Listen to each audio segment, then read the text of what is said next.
Meus irmãos, a paz do Senhor seja sobre a sua vida nesta linda tarde de sexta-feira. Vosso servo Decaraquém Cavalcante. Nos reunimos mais uma vez para compartilharmos a porção da palavra de Deus convosco. Sejam bem-vindos às nossas redes sociais, aonde comunicamos convosco uma porção da palavra de Deus. Nesta oportunidade, eu gostaria de convidar-vos a abrir a Bíblia Sagrada, a palavra de Deus, em Lucas, capítulo de número 10, do versículo 25 ao versículo de número 37. É o texto em que vamos nos embasar para a oportunidade da ministração da palavra desta tarde. Sejam bem-vindos, nos ajude a compartilhar a live, ative o RETME, temos aí uma meta, se você puder nos ajudar, Deus seja louvado pela sua vida. Bendito seja o nome de Jesus. Já temos neste dia louvado a Deus, agradecido ao Senhor pelo dom da vida, e uma das coisas mais maravilhosas que existe na nossa vida é a palavra gratidão.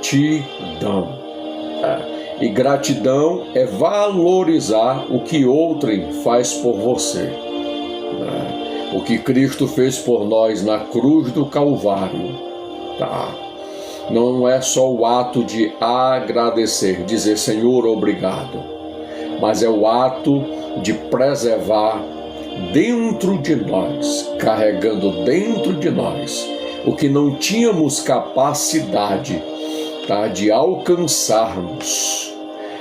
Cristo alcançou por nós, para que por meio dele nós carregássemos a redenção, o perdão, a reconciliação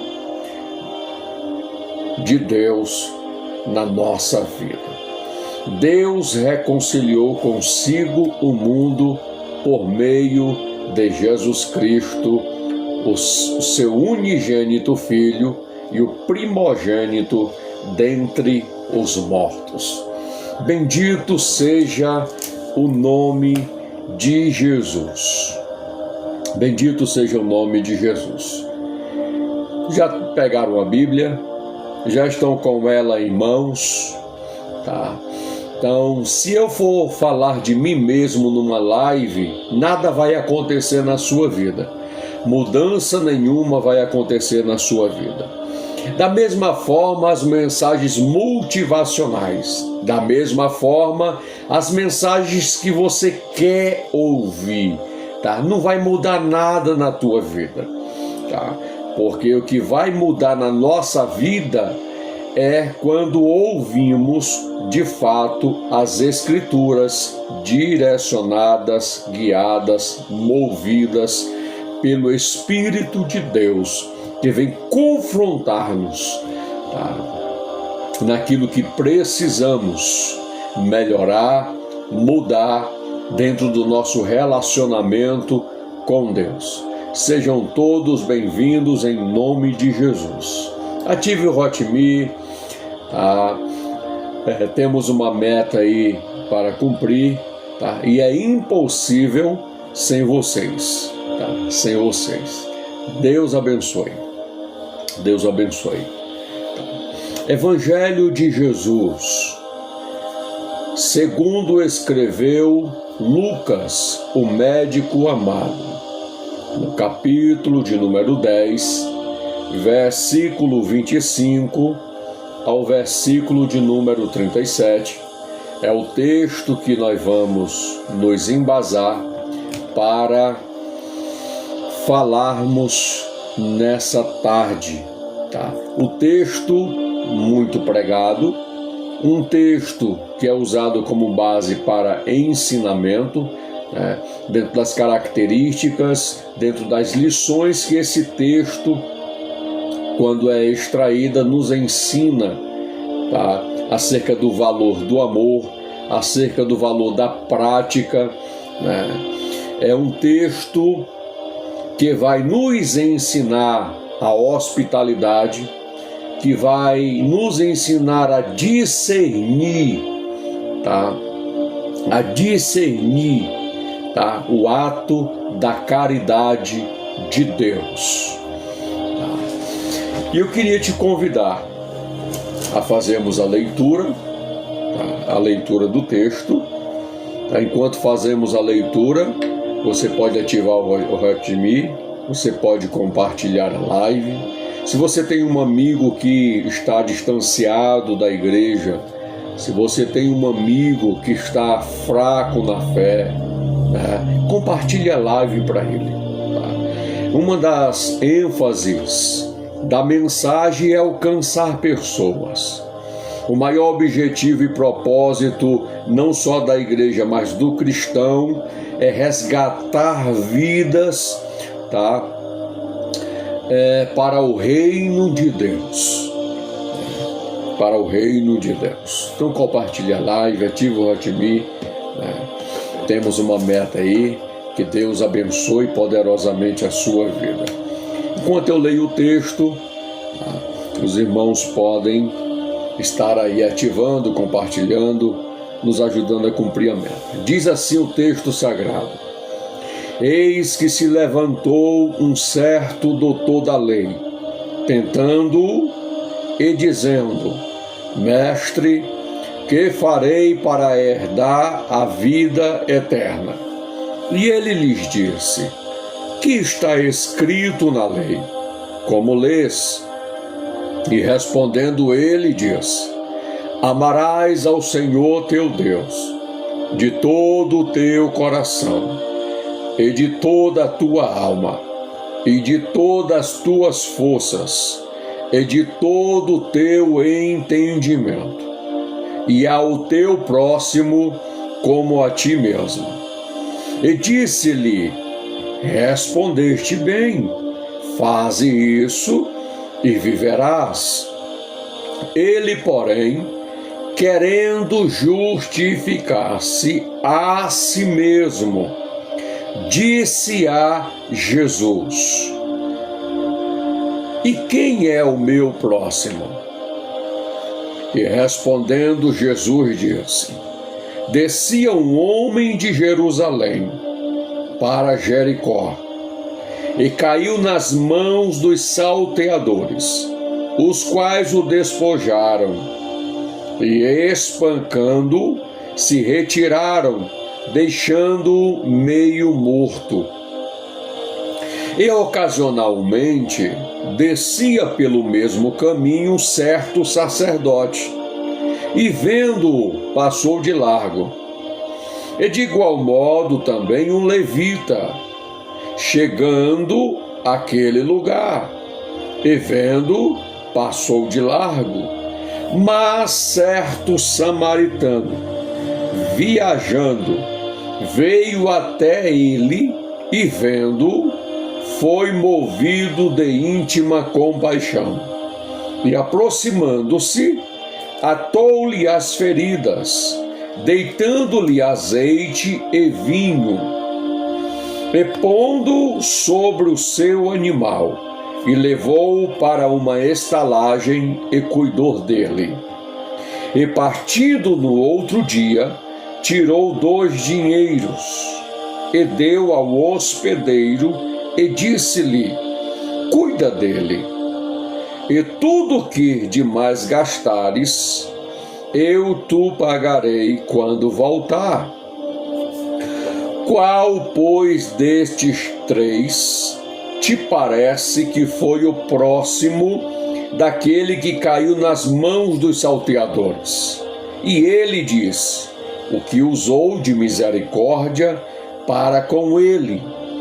Disse, pois, Jesus: Vai e faze da mesma maneira. Oh glória! Bendito seja o nome de Jesus. Tá.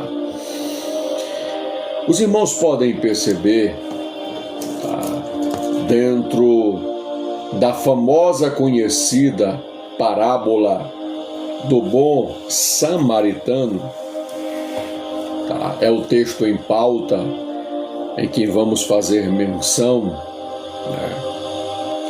Os irmãos vão perceber que esse texto ele começa com um diálogo, né, entre Jesus e um doutor da lei. Esse texto começa com um diálogo entre Jesus e um doutor da lei. Este doutor da lei, quando começa esse diálogo, o texto nos faz compreender que a fama de Jesus chegou aos seus ouvidos. A Bíblia diz que ele tentou Jesus. Dentro da pergunta que o doutor da lei fez a Jesus, ele fez para tentá-lo. Traduzindo, experimentar Jesus. Ele faz uma pergunta: Mestre, que farei para herdar a vida eterna? Ele faz uma indagação a Jesus. Perceba que dentro desta pergunta, que é capciosa, tá, a Jesus, que este doutor da lei faz, tá, era uma pergunta que era feita dentro das faculdades, vamos dizer assim, teológica da época, né? Quais são os critérios que o homem tem que ter para herdar a vida eterna? E a Bíblia diz que Jesus ouviu a pergunta. No versículo 26, Jesus olha para ele e disse: que está escrito na lei? Como leis? Tá. E respondendo ele disse,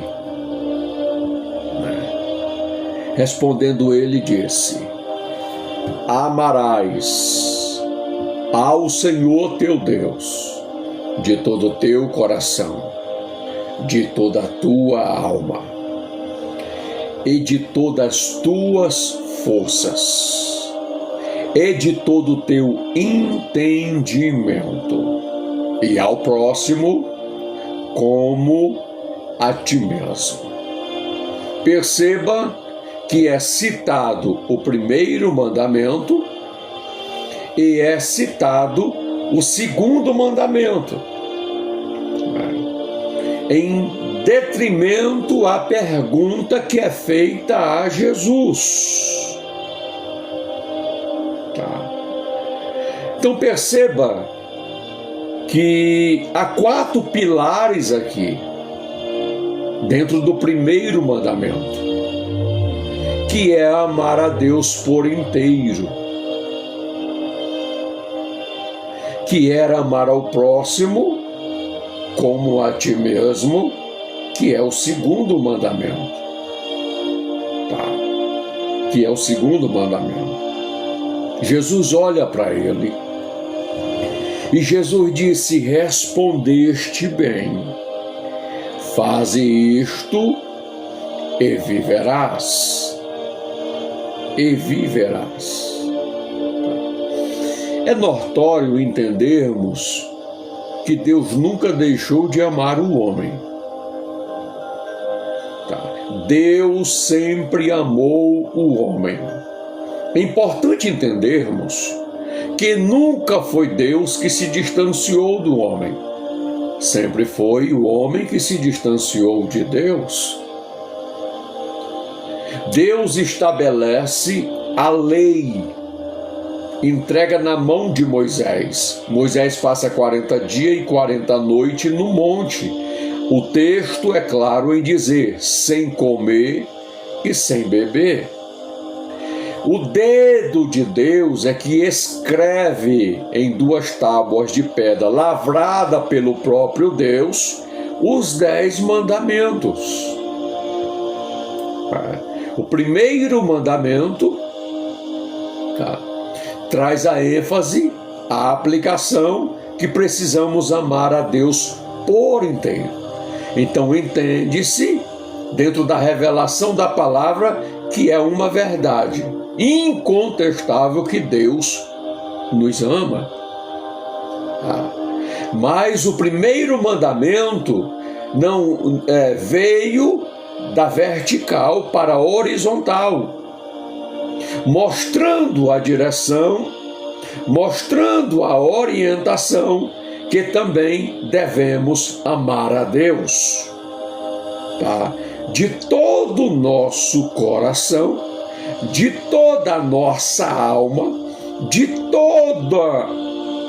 todas as nossas forças e de todo o nosso entendimento. Perceba, coração e alma, dentro da Bíblia, há uma sincronia, porque quando a Bíblia fala de coração, não está falando desta bomba, que bombeia e gera vida dentro de nós. Tanto o coração quanto a alma, a Bíblia diz que é o centro das emoções e dos sentimentos. A Bíblia diz que é com todas as nossas forças. A Bíblia diz que é com todo o nosso entendimento. Os nossos pensamentos, as nossas faculdades, a nossa mente, ela precisa estar por inteiro no Senhor Deus. Então, o primeiro mandamento é uma exigência de Deus que nós o amemos por inteiro. Por inteiro. E a base e o fundamento disso é amarmos o próximo como a nós mesmos. A pergunta é, que em todas as lives que eu faço, essa pergunta surge: qual é o nosso nível em que amamos a Deus? Será que amamos a Deus? Será que amamos a Deus? O primeiro mandamento está na vertical, o segundo mandamento está na horizontal. A base da prática de que verdadeiramente amamos ao Senhor é quando essa extensão de amor ela se aplica ao próximo, ao próximo. Jesus está aqui dentro de um diálogo com o doutor da lei. Jesus olha para ele e disse: respondeste bem. Faze isso e viverás. Então, praticando a lei do amor de Deus, a caridade de Deus, gera vida no nosso espírito. Gera-nos o testemunho da aplicação do amor de Deus em nós, que é a caridade de Deus.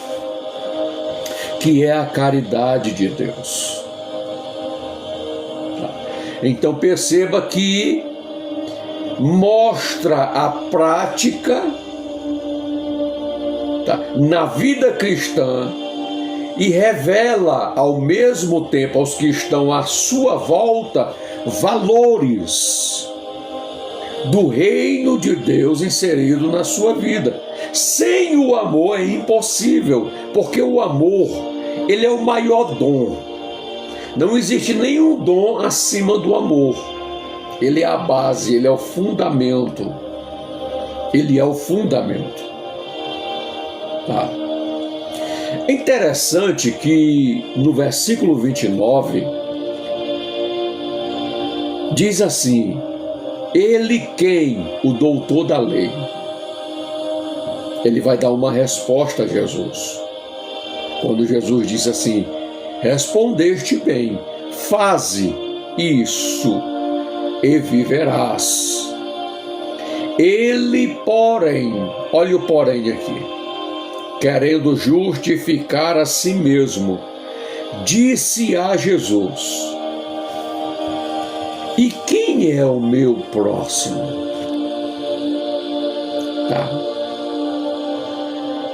Entenda que o texto diz que ele quis se justificar diante da resposta de Jesus e da aplicação de Jesus a ele, dentro do argumento que ambos estavam tendo.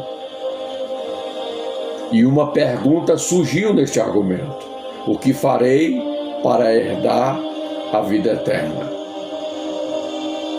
Tá?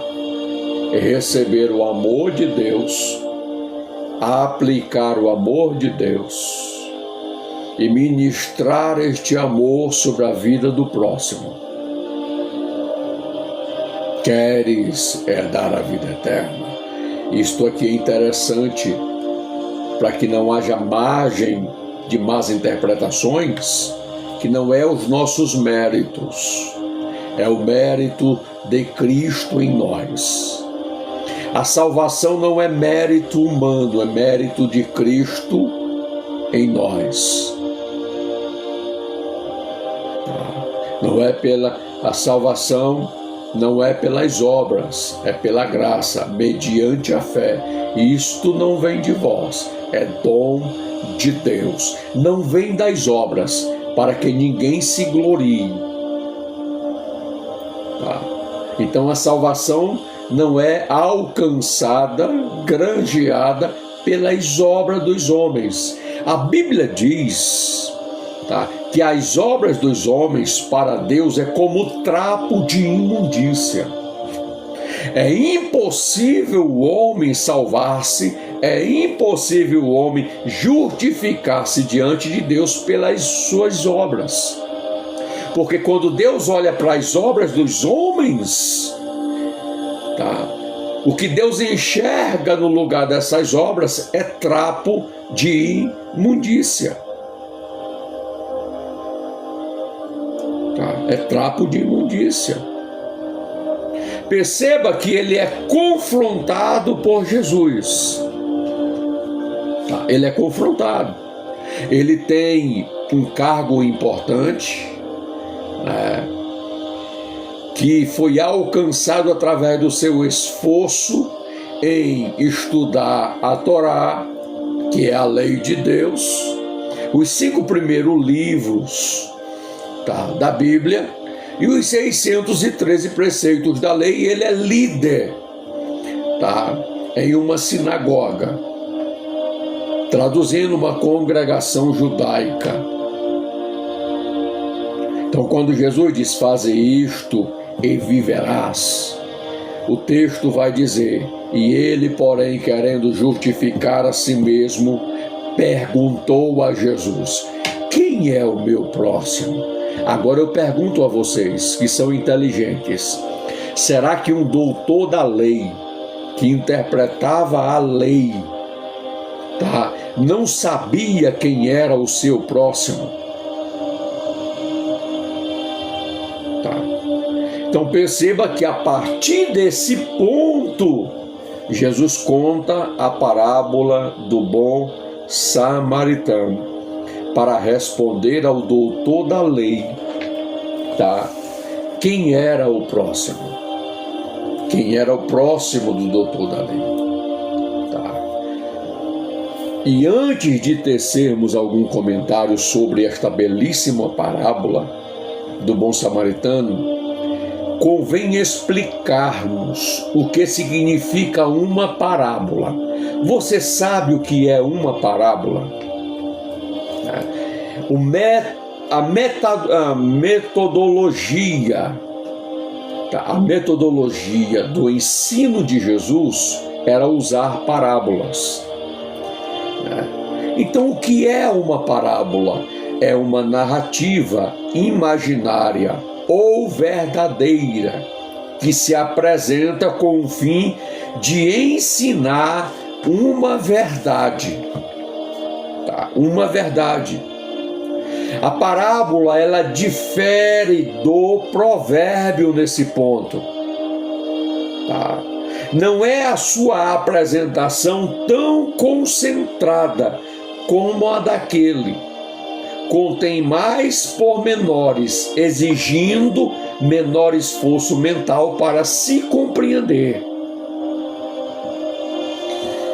É diferente também da alegoria, porque esta personifica atributos e as próprias qualidades, ao passo que a parábola nos faz ver as pessoas na sua maneira de proceder e de viver. Também difere da fábula, visto como aquela se limita ao que é humano e possível. O emprego contínuo que Jesus fez das parábolas está em perfeita concordância com o método de ensino ministrado ao povo no templo e na sinagoga. Os escribas e os doutores da lei faziam grande uso das parábolas e da linguagem figurada para a ilustração das homilias. Isto aqui é tão interessante, tá? Que quando Jesus falava por parábolas, Jesus falava por ilustrações e dentro da sua homilia, tá? Era o mesmo método que os doutores da lei, os fariseus e os saduceus usavam, tá? Para ensinar. A parábola, tantas vezes aproveitada por Jesus no seu ministério. É só lermos Marcos, capítulo de número 4. Tá? Eu quero ler com você Marcos, capítulo de número 4.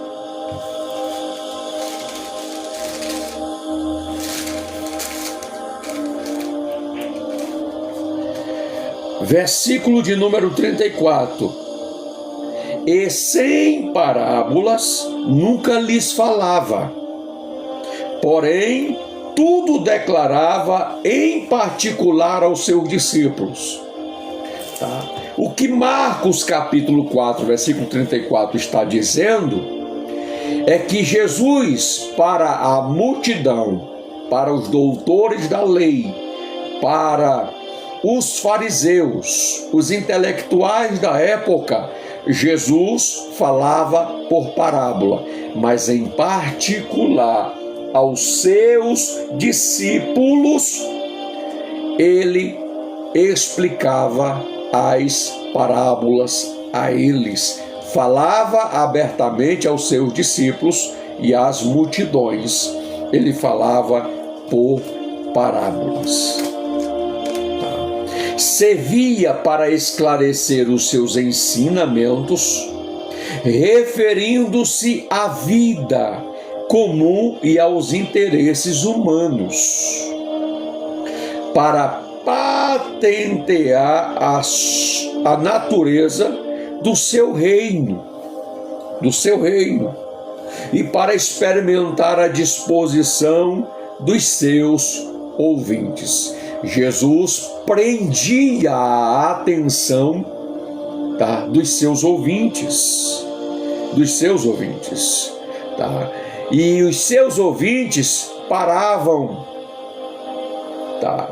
Porque quando Jesus usava essa metodologia, tá, Jesus prendia a atenção dos seus ouvintes, porque eles passavam a pensar, a refletir, a raciocinar o que significa esta parábola, quais são as lições que esta parábola quer nos ensinar. Tá? Então, para que haja uma aplicação do ensino, eu preciso compreender o ensino que está sendo ministrado. Tá? As parábolas do Salvador, do nosso Mestre Jesus, tá, diferem de muito uma das outras. Tá? A parábola mestre, né, a parábola primordial é a parábola do semeador. Tá? Desta parábola, tá, vem todas as outras parábolas. Algumas são breves e mais difíceis de compreender. Algumas ensinam uma simples lição moral. Outras, uma profunda verdade espiritual, como esta que será, tá, nesta oportunidade, o nosso motivo de estudo. Perceba, um homem que descia de Jerusalém representa qualquer um de nós, que frequentemente uma igreja confortavelmente acomodada em nossa religiosidade. Deixa eu explicar algo aqui, tá? Através dos estudos das Escrituras, eu entendo que se não exercermos o amor, não exercermos a compaixão, não exercermos a misericórdia, não exercermos a fé, tá, que foi implantada em nós por Cristo, vivificada pelo Espírito Santo, alimentada pela palavra de Deus, nós desceremos ao nível da religiosidade dos fariseus e dos saduceus. Eita, temos que ter cuidado. O que é religiosidade e ser religioso? É carregarmos a Bíblia, é irmos para o culto, tá? Mas não vivermos em nada aquilo que Jesus nos ensina, aquilo que lemos as Escrituras, aquilo que é para ser aplicado em nós não aplicamos, tá? É vivermos de fachada, dizermos que somos cristãos, mas na verdade não somos. Tá? Jesus em Mateus capítulo 23, tá? Jesus em Mateus capítulo 23, tá? Isso aqui é só uma palhinha para compreender, tá? Que não podemos ser religiosos e nos acomodarmos. Tá? Jesus disse assim para os fariseus. Depois você lê aí o capítulo 23 de Mateus. Como Jesus trata a liderança, tá?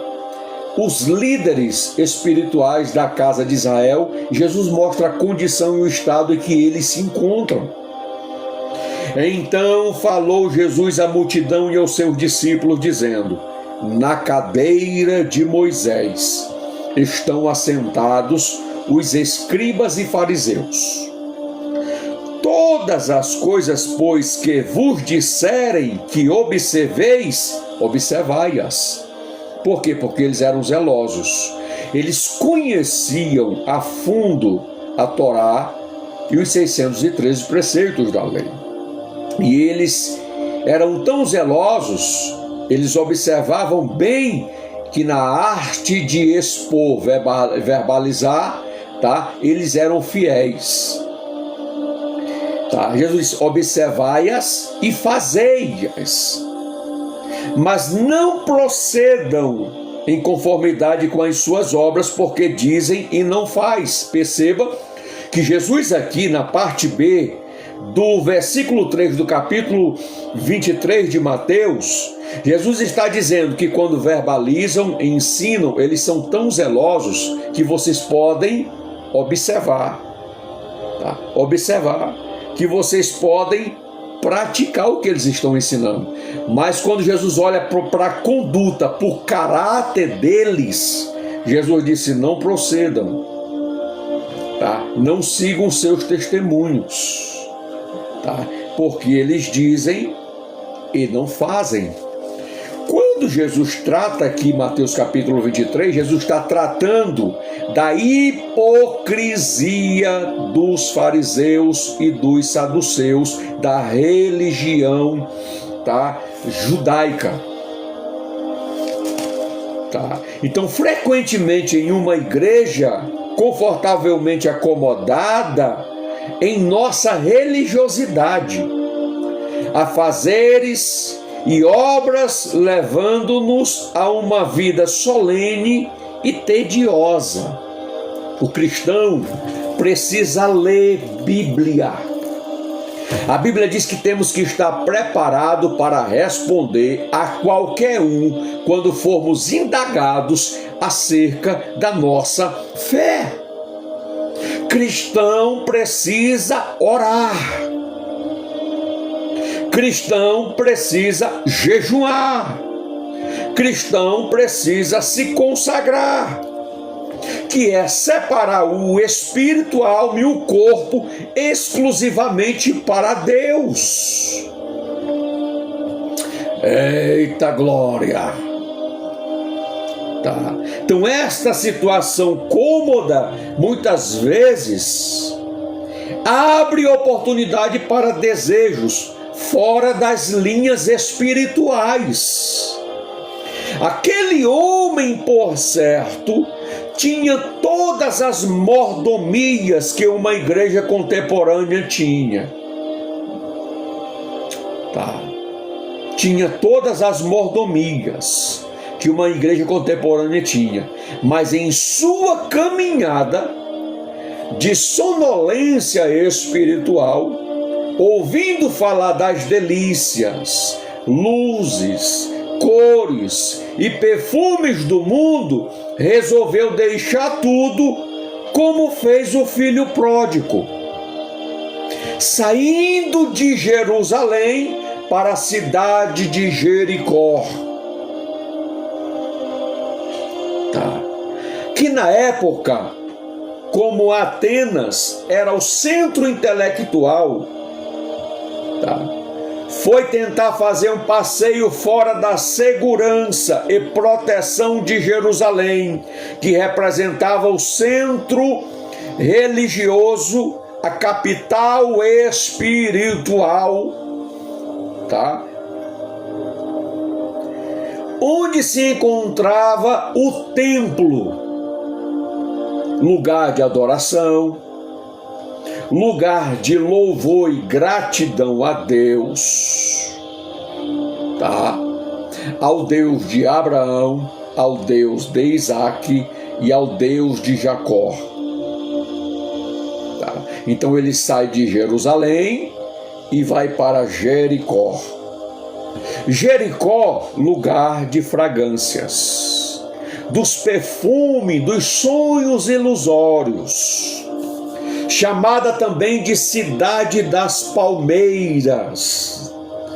No tempo de Jesus, era a segunda maior cidade da Judéia. Ali Jesus curou o cego Bartimeu.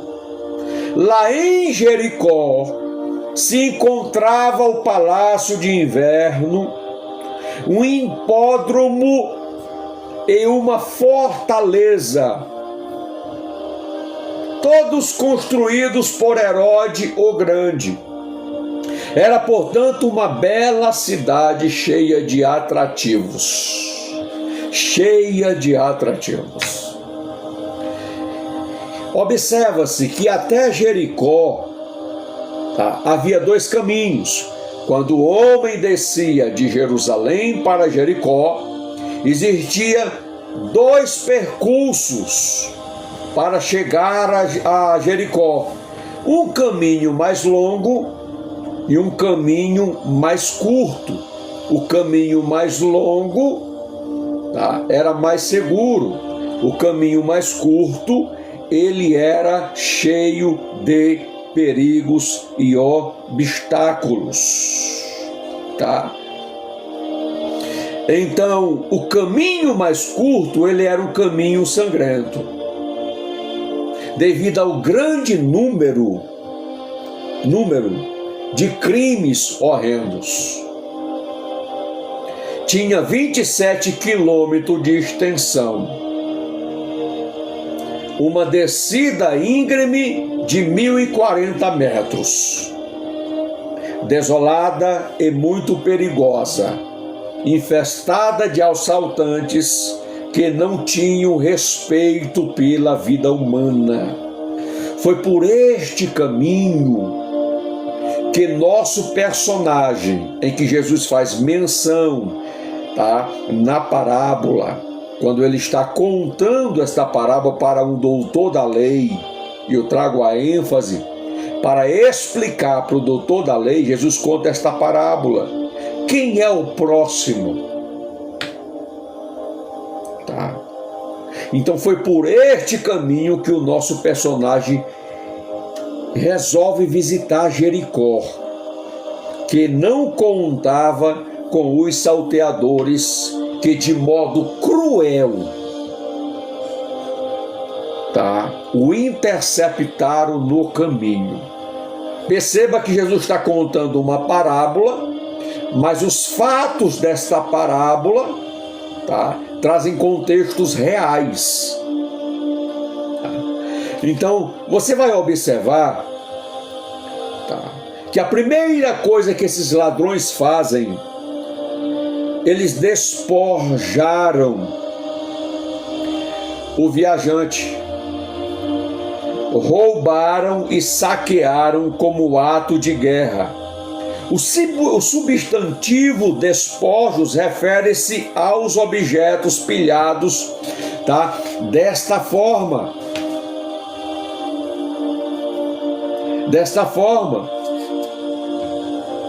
Que significa, meus irmãos, bater com força em todas as partes do corpo. Então, interceptar o viajante, bateram com força em todas as partes do corpo. Se retiraram após isto. Significa, foram embora. Como se fosse aquilo a coisa mais natural ou de pequeno significado para eles. Deixaram meio morto. O texto não diz que ele estava morto. O texto diz que deixaram ele meio morto.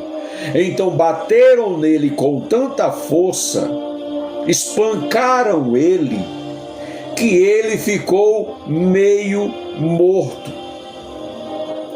Para eles nada mais importava. Eles já tinham alcançado o seu objetivo.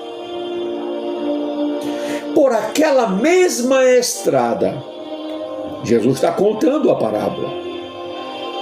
Apareceram duas grandes figuras importantes para a época. Quem são as duas figuras que aparecem quando o homem está meio morto? A Bíblia diz: o sacerdote e o levita. Ambos representavam os homens comissionados por Deus para estender as mãos aos necessitados, com altruísmo, que seria sua marca registrada. Mas foram egoístas e fugiram da responsabilidade, talvez por medo de serem assaltados. Perceba que faz referência à figura do sacerdote e à figura do levita. A ênfase do texto é: vendo eles, passou de largo. Passou de largo.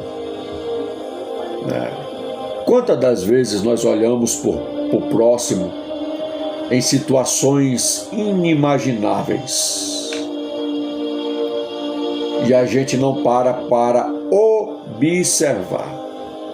A gente olha e tem a mesma atitude do sacerdote e do levita, que ministravam no templo. Eram homens que representavam a Deus. Eram ensinadores que ministravam perante o altar. Tanto o sacerdote quanto o levita, passando, o viu à beira do caminho. Mas o texto diz que eles passaram de largo. Passaram de largo. Aí aparece o personagem mais importante da parábola, aonde Jesus traz a ênfase da parábola a ele. Traz a ênfase a ele, o samaritano, que ia de viagem, tinha um destino e um compromisso, por certo não podia parar, não podia perder tempo, porque ia de viagem. Dá-se a entender na parábola que o sacerdote e o levita estavam também descendo para Jericó, aonde o ponto final da viagem do levita e do sacerdote era Jericó, porque era uma cidade comerciária. O comércio em Jericó era muito forte, onde tinha especiarias, vertes, animais, aonde as pessoas se localizavam de diversas regiões para ali, terem o seu comércio, venderem as suas especiarias. Mas dá-se a entender que o samaritano ia além de Jericó, mas ele ia passar por Jericó. Então, olhe para cá. Tinha um destino e um compromisso, por certo não podia parar, não podia perder tempo, porque ia de viagem. Mas vendo aquele homem, vendo a cena de um homem à beira do caminho, um homem caído, um homem ensanguentado, um homem que estava sujo, um homem que estava com o corpo ferido. À primeira vista, quando se percebe e olha para o homem, não havia mais nada a fazer.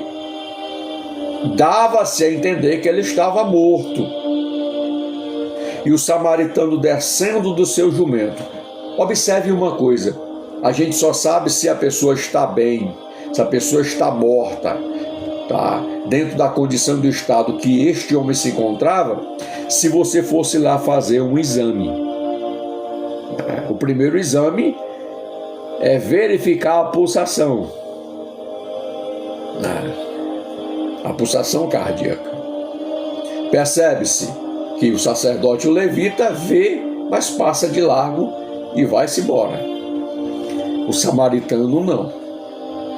O samaritano interrompeu a sua viagem, desceu do seu jumento, da sua cavalgadura, e a Bíblia diz que ele chegou ao pé dele, vendo, moveu-se de íntima compaixão. E aproximou-se. Então, muitas das vezes, não é só o ato de passar e ver e ignorar, mas às vezes é se aproximar. Às vezes é olhar com um olhar espiritual, mais clínico. O que está faltando nos nossos corações, eu não estou falando está faltando no seu, é no nosso coração, na nossa vida, é buscarmos ser íntimos de Jesus para termos o sentimento que houve em Cristo Jesus. É olharmos se dentro de nós, quando você olha para alguém, você tem compaixão íntima pelo estado e a condição que alguém se encontra.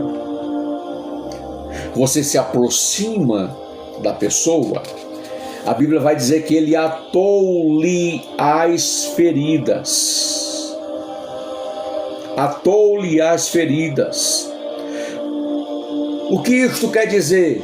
Ele tratou das feridas, pegou o vinho, lavou as feridas, pegou o azeite, colocou sobre as feridas, pegou a sua bandagem e enrolou o local onde o azeite foi aplicado. Aí levou para a estalagem, porque ele pôs o homem sobre a sua cavalgadura. O que isto quer dizer, meus irmãos? Que o samaritano cuidou dele. Antes de partir, tirou 2 dinheiros, deu ao hospedeiro e disse-lhe: cuida dele, e tudo que gastares te pagarei quando voltar. Quando voltar. Perceba.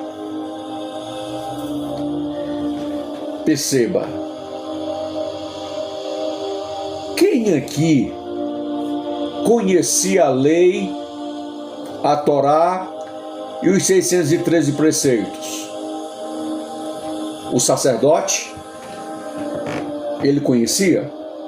O levita, ele conhecia? O samaritano, ele conhecia?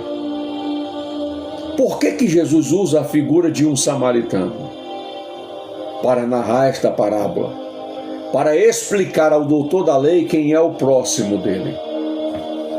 Porque os samaritanos e os judeus, eles se odiavam,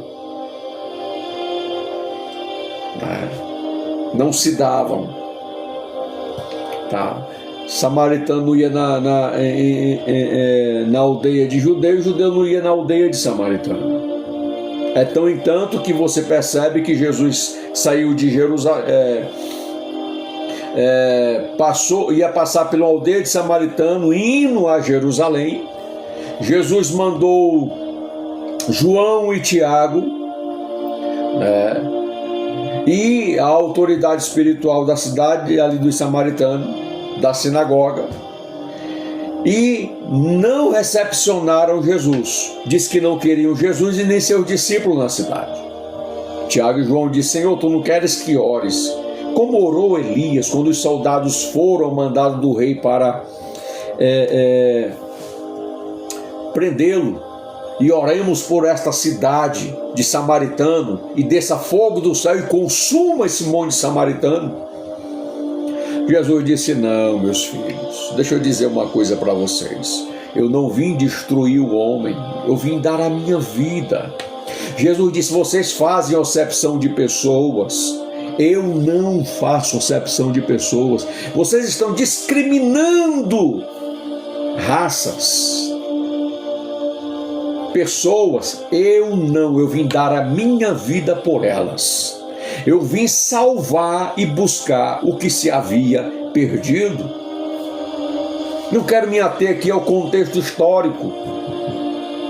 Quando o povo volta do cativeiro, Esdras faz a repartição do povo, porque lá no cativeiro o povo casou com mulheres estrangeiras e nasceram judeus mestiços.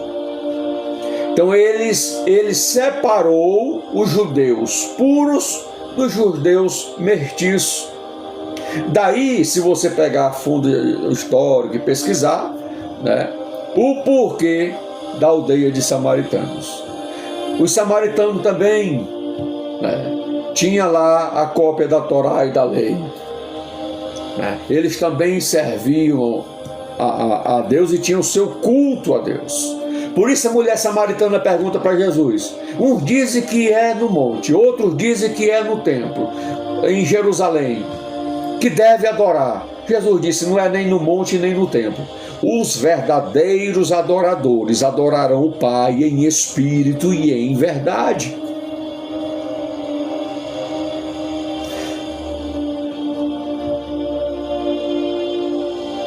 Em resumo, aquele homem que não estava comissionado a fazer tal serviço, não era obrigação dele. Ele não estava comissionado para fazer tal serviço. Mas ele se moveu de íntima com o Pai em prol de um homem que estava à beira do caminho quase morto. Como o sacerdote e o levita, mas deixando seus afazeres, tomou as providências necessárias, porque sabia que aquele homem ainda vivia e precisava de socorro. Então o que ele fez? Ele curou as feridas. O que ele fez? Ele usou o que de melhor tinha: azeite e vinho, símbolos do Espírito Santo e do sangue purificador de Jesus. Deu a ele o melhor meio de transporte, tá? A sua própria condução. Levou para um abrigo seguro, a estalagem, figura da igreja. Tá? Cuidou dele enquanto na UTI espiritual.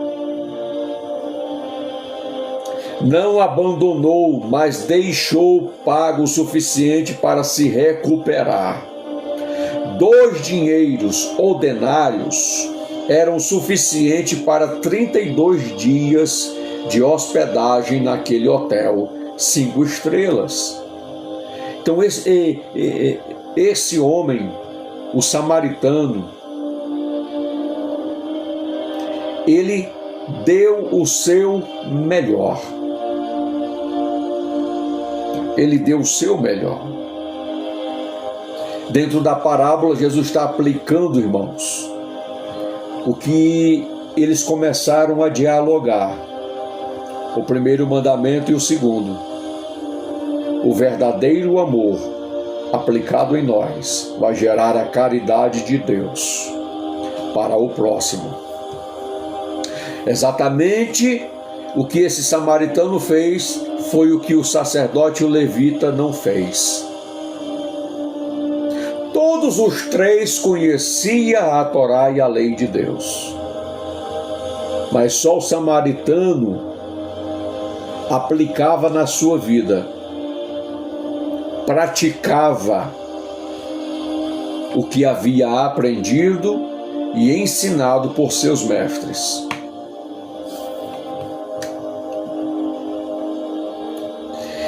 Passou então a responsabilidade para aquele que acabara de dar 2 dinheiros ou talentos, para que continuasse a cuidar com zelo daquela alma preciosa. Tá? A Bíblia diz que nós devemos contribuir, tá? Com amor, com alegria e com as condições que temos. Tá? Eu vou ajudar até onde as minhas forças dão. Se a minha força chegou ao limite em termos de ajudar alguém, eu entrego a alguém que tem uma capacidade maior. Foi o que o samaritano fez. Foi o que o samaritano fez. Entregou ao dono da hospedaria, deu 2 dinheiros ou 2 talentos, para que continuasse a cuidar com zelo, tá? Daquela pessoa, daquela vida, né? Preciosa. Tá? Então perceba que ele investe na vida de outrem. Investe na vida de outrem. É interessante que quando você faz o bem a alguém, e você dá o seu melhor, nunca espere da pessoa que você ajudou. Tá? Não faça o bem às pessoas esperando algo em troca, porque isso não é amor, isso é interesse.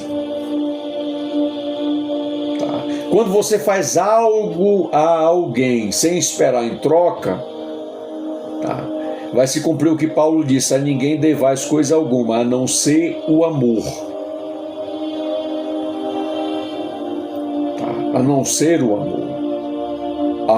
O que você vai receber é obrigado. Agora passa a ser gratidão, tá? Como algumas vezes já aconteceu comigo de eu ajudar pessoas e as pessoas vêm tirar dinheiro para me dar, né? Dentro desta ação. Eu disse: não precisa. Quando você encontrar pessoas na mesma situação em que você estava, faça o mesmo. Faça o mesmo. Tá? Isso aqui é uma lição espiritual poderosa, irmãos. Tá? Observe, ele para, ajuda, leva o homem a um lugar de segurança, entrega a alguém com responsabilidade para cuidar e zelar, paga toda a despesa dos cuidados, tá? Ali onde ele ia habitar. Tira dos seus recursos para auxiliar, tá, aquele homem. É interessante que ele não perguntou quem era, de onde é que vinha, de que parentesco era, de que origem era. Ele ajudou, independente de qualquer coisa.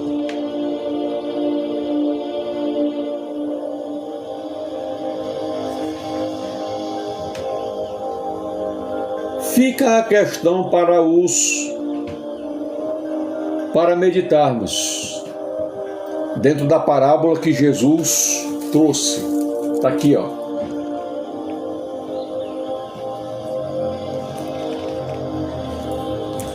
Saiu.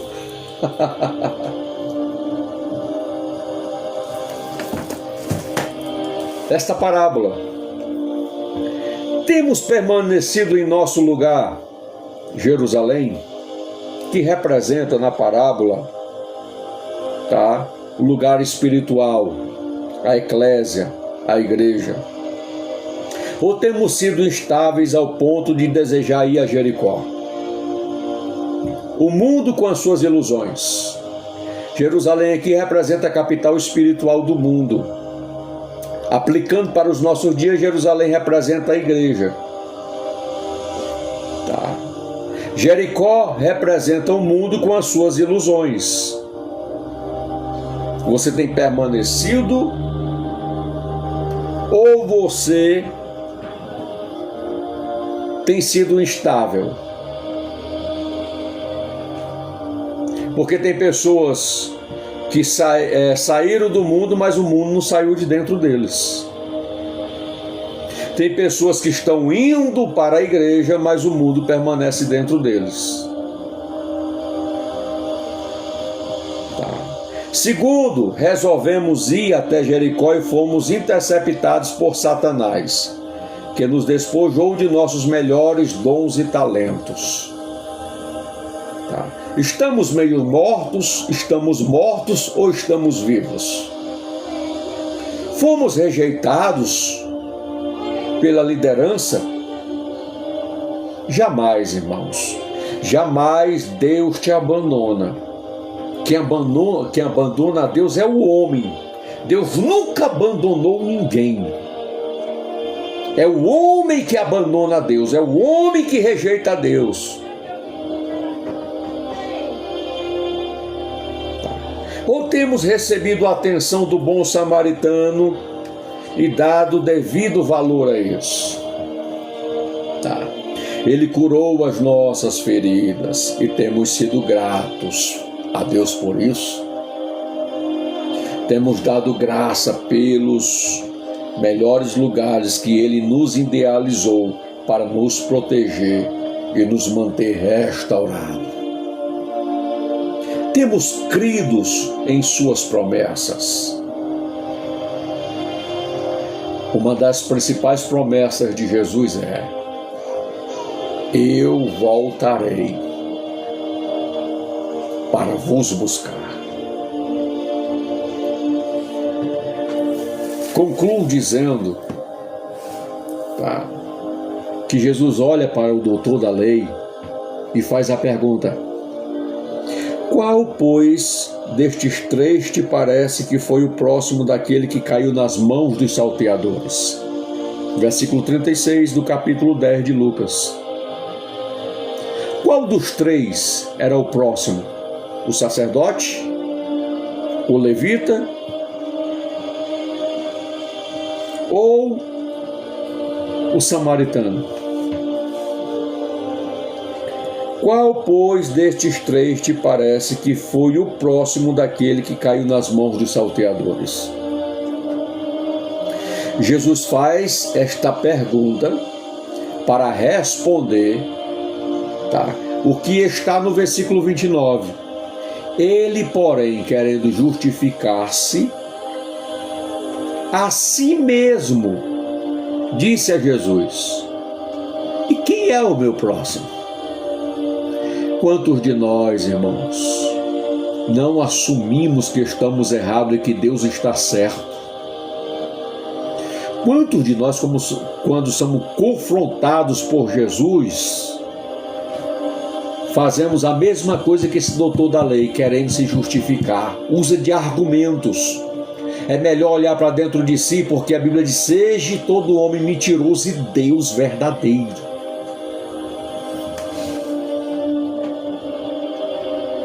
Ele, querendo se justificar, pergunta para Jesus: quem é o meu próximo? Hipócrita. Porque ele sabia quem era o próximo. Ele não queria aceitar a verdade que Jesus havia falado a ele. Respondeste bem, faze isto e viverás. Pratica, não só estuda, não só ensina, mas o fundamento está em praticar, em viver. É a essência.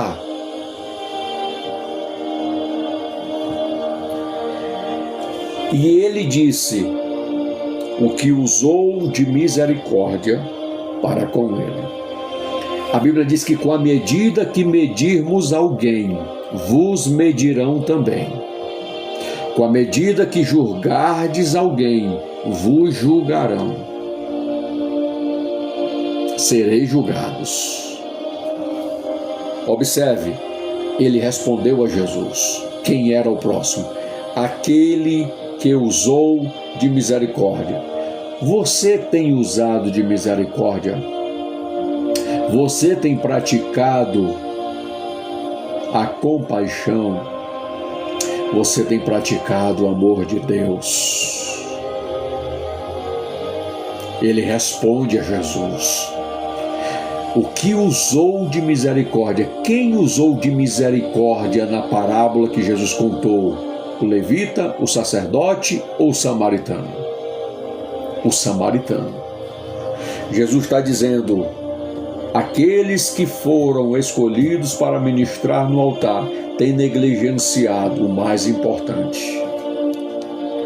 Porém, o samaritano não só conhecia, ele colocava em prática, em evidência, o que aprendeu aos pés dos seus mestres. O samaritano, nenhum judeu ousava nem falar o nome.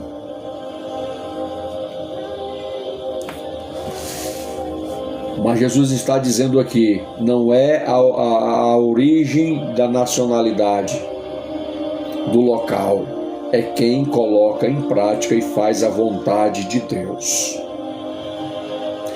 A Bíblia diz que o diabo crê que estremece. Ele conhece, ele sabe quem é Deus. Ele foi expulso do céu. O que ele não faz? Obedecer. Obedecer. Tem muita gente que conhece, lê a Bíblia, dentro da teologia é excelente. A pergunta é: pratica, obedece. Quando é para usar de compaixão, usa. Quando é para usar de misericórdia, usa. Quando é para exercitar o poder da fé, exercita. Aí Jesus olha para ele e eu encerro aqui dizendo: vai e faze da mesma maneira.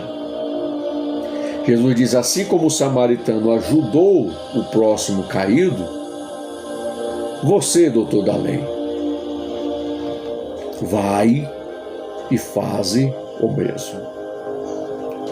A quem fizer a um destes pequeninos, a mim está fazendo, disse Jesus, movido pelo Espírito Santo, movido pelo amor, movido pela compaixão e movido pela misericórdia, porque entendem, à luz do texto, estas maravilhas de Deus quando é colocado em praticidade. Bendito seja o nome de Jesus. Então a prática do amor revela os valores de Cristo na nossa vida. Deixo esta mensagem ao vosso coração para reflexão e meditação. Que o Senhor Deus abençoe poderosamente a sua vida. Meus irmãos, fiquem na graça e na paz. Amanhã estaremos aqui, a partir aí das 11h30, meio-dia em diante, possivelmente entraremos em live, Estou estudando aí sobre os anjos, angeologia, para trazer uma palavra aqui sobre anjos, Que Deus possa te abençoar todos os dias da sua vida. Reflita, medita na palavra, visita as nossas redes sociais, Decara aqui em Cavalcante, curta, compartilhe e deixa Deus te usar na terra. Amém? Que esta mensagem possa chegar à sua vida, e possa edificar a sua vida. Deus abençoe, meus irmãos. Tenha uma tarde abençoada em nome de Jesus.